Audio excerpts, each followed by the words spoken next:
Welcome back, sixth graders. It's week 8, Thursday, May 28th. We are continuing chapter 17, Cold War Warm Kitchens, and today's lesson is kind of a crash course.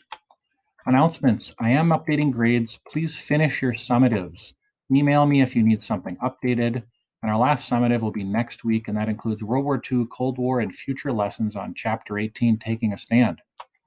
Today's assignment is a Cold War prompt. So after viewing our videos today, complete one of these statements. So when I learned that blank, so complete specific details you learned today, and then I wonder why, and then complete what you think, what you wonder about, or you complete the other two ideas here. All right, the Cold War is over, so now what? Well, some people feel they need to find a job, settle down, get a house, start a family. Where did many people move after World War II then?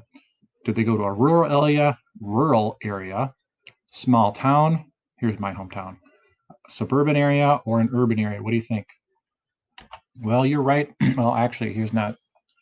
Urban areas now are denser communities close to downtown, to the downtown of large cities. Suburbs are communities outside a large city.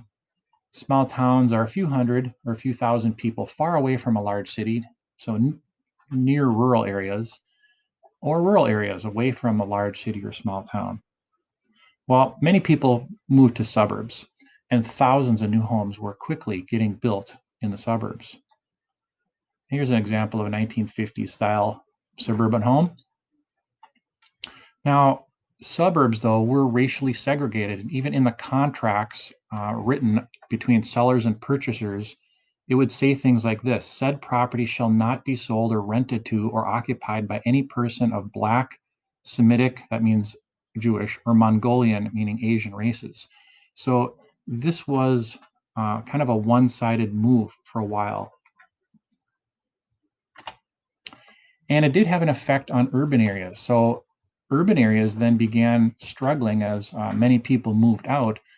There was less tax base to keep up with updating older cities. Another influence in the Cold War was Betty Crocker. So General Mills used Betty Crocker to influence Americans at this time. And Betty Crocker was a kitchen expert created by them. So after World War II, many people wanted modern kitchens that improved the speed and quality of food made in the home. And Betty Crocker was a way General Mills marketed their products. Many of the products were pre-mixed to save cooking time. So you could get a Betty Crocker cookbook, which had all kinds of great ideas, and you'd cook more from scratch, or you could buy box mixes that all you had to do is add a couple things, eggs and maybe some water, and save time. So Betty Crocker, of course, has a Minnesota connection from General Mills. In the meantime, though, the Cold War continues from 1945 to 1991. So the Cold War began. It's an intense political conflict between the United States and the Soviet Union between 1945 and 1991. And the United States and the Soviet Union were considered superpowers. And that means it's a country with very great political and military power, which may be used to influence the actions of other countries. With that was something called the nuclear arms race between the USSR, the Soviet Union, and the USA. USSR stands for Union of Soviet Socialist Republic, so it's interchanged. Sometimes we say Russia or USSR or Soviet Union. So nuclear arms race includes atomic bombs, nuclear weapons. They could be dropped from planes. They eventually can be launched with missiles, and they can wipe out large cities. And there was fear of a nuclear winter from radiation and from a blast. So this was a fear going on at this time. Now, it was common, and I remember this when I was a kid, to see these signs. This is called a fallout shelter.